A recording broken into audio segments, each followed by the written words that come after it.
Hi గారు, welcome to our channel. ప్రస్తుతం మనతో పాటు దాము బాలాజీ గారు సీనియర్ జర్నలిస్ట్ ఉన్నారు. వాటితో ఒకసారి మాట్లాడదాం.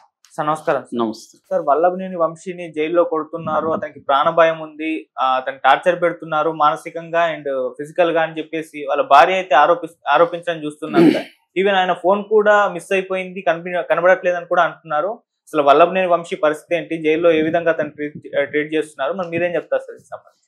వల్లభనేని వంశీ వాళ్ళ భార్య పంకజశ్రీ ఆమె పేరు. ఆమె ఇప్పుడు మీడియా ముందుకు వచ్చి మాట్లాడుతుంది. మా హస్బెండ్ని అన్యాయంగా అరెస్ట్ చేశారు, మాకు ఎఫ్ఐఆర్ కూడా ఇవ్వలేదు, ఏ కేసు పెట్టారో కూడా చెప్పట్లేదు. అట్లాగే జైల్లో మా హస్బెండ్కి ప్రాణ హాని జరిగే అవకాశం ఉంది. ఆల్రెడీ ఆయన్ని ఫిజికల్గా దాడి చేశారని చెప్తున్నారు జైల్లో. మెంటల్గా కూడా ఆయనకి టార్చర్ పెడుతున్నారు. ఆయనకి ఆల్రెడీ బోన్ ఫ్రాక్చర్ అయింది గతంలో, దాని తర్వాత బ్రీతింగ్ ప్రాబ్లం కూడా ఉంది. కానీ జైల్లో ఆయనకి ఏ రకమైన సౌకర్యాలు కల్పించట్లేదు అని ఆమె ఆరోపిస్తుంది. సో మనకి మామూలుగా అతని పరిస్థితి చూస్తే ఇప్పుడిప్పుడే జైలు నుంచి బయటకు వచ్చేట్టు కూడా కనిపించట్లేదు. ఎందుకంటే ఆల్రెడీ ఆయన ఇప్పుడు కస్టడీకి అడుగుతున్నారు. మామూలుగా అయితే అక్కడ తెలుగుదేశం ఆఫీస్ మీద జరిగిన దాడి కేసులో కూడా ఈయన ఉన్నారు. కానీ ఆ కేసులో ఈయన అరెస్ట్ చేయలేదు. ఎందుకంటే తెలుగుదేశం ఆఫీస్ మీద దాడి చేసిన కేసులో మొత్తం 88 మంది నిందితులు ఉంటే అందులో 45 మందిని అరెస్ట్ చేశారు. ఈయనేమో A71.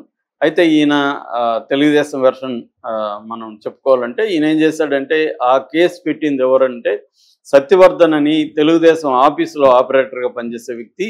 అతను ఇన్ఛార్జిగా ఉన్నాడు కాబట్టి ఆ రోజు అతను కేసు పెట్టాడు, కేసు ఫైల్ కంప్లైంట్ ఇచ్చాడు అనమాట.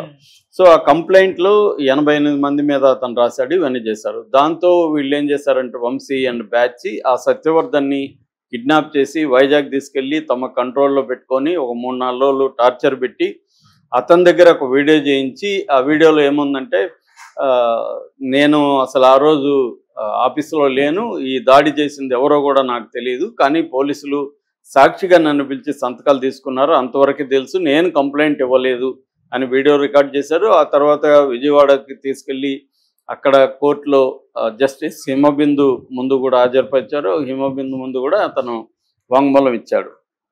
సో ఇదంతా వంశీ వాళ్ళే చేయించారు. ఎందుకంటే ఈ కేసుని లేకుండా చేయడం కోసం వంశీ డ్రామా ఆడాడు అని చెప్పి వీళ్ళు ఏం చేశారంటే, ఎప్పుడైతే అతను ఈ సత్యవర్ధన్ అని అతను కోర్టులోకి వెళ్ళి వాంగ్మూలం ఇచ్చాడో తెలుగుదేశం వాళ్ళు రంగంలోకి దిగేసి, ప్రభుత్వం రంగంలోకి దిగి పోలీసుల్ని పంపించి ఈ సత్యవర్ధన్ కిడ్నాప్ చేసినట్టుగా వాళ్ళ బ్రదర్ దగ్గర ఒక కంప్లైంట్ తీసుకొని ఆ సత్యవర్ధన్ బ్రదర్ దగ్గర ఇతన్ని ఆగమేఘాల మీద వచ్చి ఇక్కడ గచ్చిబౌలిలో మై హోమ్ భూజ అనే ఒక కాంప్లెక్స్లో, అపార్ట్మెంట్ కాంప్లెక్స్లో ఉంటే వెళ్ళి పట్టుకొని వచ్చారు.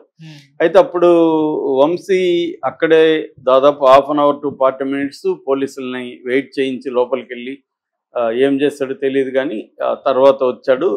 అక్కడేమో చాలామందికి ఫోన్లు చేశాడని ఒకటి, రెండో తన ఫోన్ని అతను అక్కడి నుంచి తరలించేశాడు వేరే వాళ్ళ ద్వారా, ఫోన్ దొరకకుండా చూసుకున్నాడు. తర్వాత కూడా నిన్న కూడా 2 బృందాలు ఇక్కడికి వచ్చి ఇక్కడ పోలీసుల సహాయం తీసుకొని లోకల్ అక్కడ మొత్తం ఇల్లంతా సెర్చ్ చేశారు. దాదాపు కొన్ని గంటల పాటు వెతికారు కానీ ఫోన్ దొరకలేదు. అంటే లాస్ట్ వాళ్ళకి ఏంటంటే మన సెల్ టవర్ ఆధారంగా ఇతని ఫోన్ ఎక్కడ ఉన్నిందంటే ఈ మైహోమ్ భూజాలో ఉన్నింది, కానీ అక్కడ పోలీసులకు దొరకలేదు. ఆ ఫోన్ కానీ ఉంటే ఇతనికి సంబంధించి అనేక డీటెయిల్స్, ముఖ్యంగా కిడ్నాప్కి సంబంధించి ఇతన్ని చాలామందితో మాట్లాడినట్టుగా ఇవన్నీ ఉన్నాయి. కాబట్టి ఈ ఆధారాలతో కోర్టులో పెట్టాలనేది ప్లాన్. ఇక్కడ తెలుగుదేశం మీద దాడి చేసిన కేసులో ఆల్రెడీ ఈయనకి ముందస్తు బెయిల్ 20 వరకు ఉంది. సో 20 తర్వాత ఈయనకి కానీ బెయిల్ రాకపోతే ఆ కేసులు కూడా అరెస్ట్ చేసే అవకాశం ఉంది. ఆల్రెడీ ఇప్పుడు 16 కేసులు ఈయన మీద ఆల్రెడీ ఉన్నాయి. ఈ 16 కేసుల్లో పీటీ వారెంట్లు ఇష్యూ చేసి ఇతను ఒకవేళ ఏదన్నా ఇప్పుడు ఉన్న కేసులో బెయిల్ వస్తే బయటికి రాకముందే మళ్ళీ అరెస్ట్ చేసి జైల్లో నుంచి పర్మనెంట్గా రానియకుండా, కనీసం కొన్ని నెలల పాటు రానియకుండా, ఎందుకంటే 1 by 1 పెడతా ఉంటారు. మామూలుగా గతంలో కూడా ఇవి పీటీ వారెంట్ అనేది ఏంటంటే ప్రిజనర్ ఇన్ ట్రాన్సిట్ వారెంట్ అంటారు. ప్రిజనర్ ఇన్ ట్రాన్సిట్ అంటే వేరే కేసులో ఒక ముద్దాయి జైల్లో ఉన్నప్పుడు ఇంకొక కేసు పెట్టి ఈ పీటీ వారెంట్ ఇష్యూ చేస్తారు. ఎందుకంటే ఆల్రెడీ జైల్లో ఉన్నాడు కాబట్టి ఆ పీటీ వారెంట్ తీసుకొని అతన్ని ఇంకొక పోలీసులు లేకపోతే ఇంకొక ఊరు కావచ్చు, ఆ ఊరు వాళ్ళు తీసుకెళ్తారు అన్నమాట. దీన్ని పీటీ వారెంట్ అంటారు. అట్లా గతంలో జగన్ కూడా ఇదే పని చేశాడు. మన ఆయన ఎవరు దెందులూరు ఎమ్మెల్యే ప్రభాకర్ ఇలాంటి వాళ్ళని కూడా దాదాపు 60 కేసులు పెట్టి 1 by 1 ఒకప్పుడు నక్సలైట్లను ఇలా చేసేవాళ్ళు అనమాట. మావోయిస్టులు నక్సలైట్లు జైల్లో ఉన్నప్పుడు వాళ్ళని బయటికి రానియకుండా, బెయిల్లో వస్తే కూడా రానియకుండా. ఎందుకంటే మన దేశంలో శిక్ష పడడం అనేది చాలా లేటు. ఒక కేసు ట్రయల్ జరిగి శిక్ష పడాలంటే ఏళ్ళు అయిపోతుంది.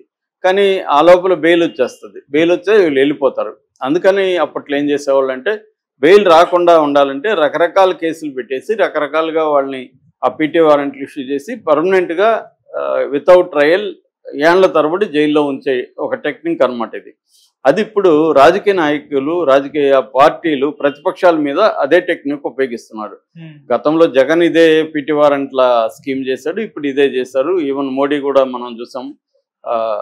మన కేజ్రీవాల్ విషయంలో కావచ్చు, ఎవరి విషయంలో అయినా ప్రత్యర్థుల విషయంలో ఇదే పని చేస్తారు అన్నమాట. ఒక కేసులో బెయిల్ వచ్చేస్తుంది అనుకుంటే వేరే కేసులు రెడీగా పెట్టుకోవడం పీటీ వారెంట్. అలా వంశీని కూడా 16 కేసుల్లో పీటీ వారెంట్లు పెట్టుకుంటే కనీసం ఒక కేసులో నెల అన్నా 16 నెలలు ఉండాల్సి వస్తుంది కదా జైల్లో.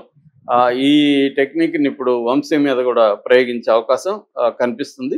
ఇంకో వైపు ఏంటంటే ఇది వంశీ స్వయంకృత అపరాధమే అన్న అభిప్రాయం కూడా ఎక్కువ వస్తుంది. అందుకని వంశీ అరెస్ట్ మీద పెద్ద ఆందోళన కానీ ఏమీ జరగలేదు. ఎందుకంటే వంశీ గతంలో ఇటు లోకేష్ పుట్టుకుని గురించి, మన భువనేశ్వర్ గారి గురించి చాలా తీవ్రంగా మాట్లాడాడు. దాని తర్వాత ఎప్పుడో సారీ చెప్పాడు, కానీ అప్పుడే సారీ చెప్పమని ఈయన్ని పరిటాల రవి వాళ్ళ వైఫ్ సునీత కూడా వీళ్ళ భార్యకి ఫోన్ చేసిందని ఒక వార్త వైరల్ అవుతుంది. పంకజ్ శ్రీకి ఫోన్ చేసింది. ఎందుకంటే ఒకప్పుడు పరిటాల రవికి తను ప్రధాన అనుచరుడిగా ఉండేవాడు. తిరుపతిలో చదువుకున్నాడు, పరిటాల రవి వాళ్ళతో తిరిగాడు. అలా అనుచరుడుగా ఉండి అక్కడి నుంచి సినిమాలు తీసి అక్కడి నుంచి మళ్ళీ రాజకీయాల్లోకి వెళ్ళి జూనియర్ ఎన్టీఆర్ సహకారంతో రాజకీయాల్లో ఎమ్మెల్యేకి సీట్ పొందాడు.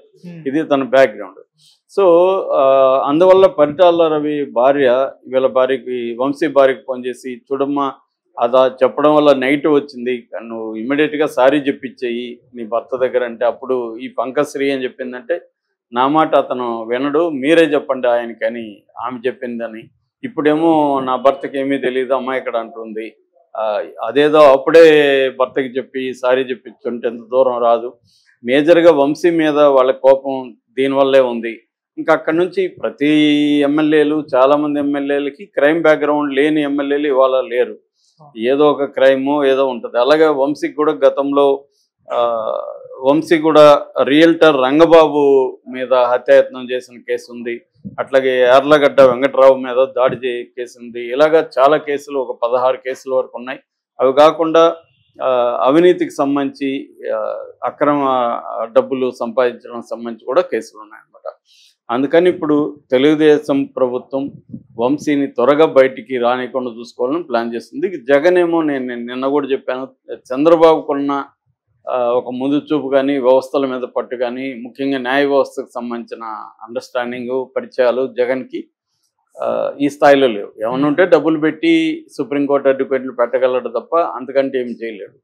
సో అందువల్ల తన మనుషులు రేపు జైలుకి వెళ్ళినా ఇమ్మీడియట్గా బయటికి తీసుకొని రాగలిగిన కెపాసిటీ జగన్కి లేదు. ఇదే ప్లేస్లో చంద్రబాబు ఉంటే ఇప్పటికి వంశీ బయటకు వచ్చేసేవాడు.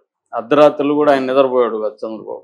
కానీ ఇప్పటికి కూడా ఇతను ఎప్పుడు వస్తాడో ఎవరికి తెలియని పరిస్థితి అయితే ఉంది. ఇదే జరిగితే మాత్రం వీళ్ళు 1 by 1 ఇంకా కొడాలి నాని, తర్వాత పేర్ని నాని, రోజా, ఇంక వరుసగా కూడా క్యూ కట్టే అవకాశం ఉంది. పైగా ఇది డిస్ట్రిక్ట్ జైలు కాబట్టి డిస్ట్రిక్ట్ జైల్లో గొప్ప సౌకర్యాలు ఏమి ఉండవు. జైళ్ళు అన్నీ ఒకే రకంగా ఉండవు. కొన్ని జైళ్ళల్లో బాగుంటాయి. ముఖ్యంగా సెంట్రల్ జైల్లో ఒక డిసిప్లిన్ వ్యవహారాలు ఉంటాయి. డిస్ట్రిక్ట్ జైలు చిన్నది కాబట్టి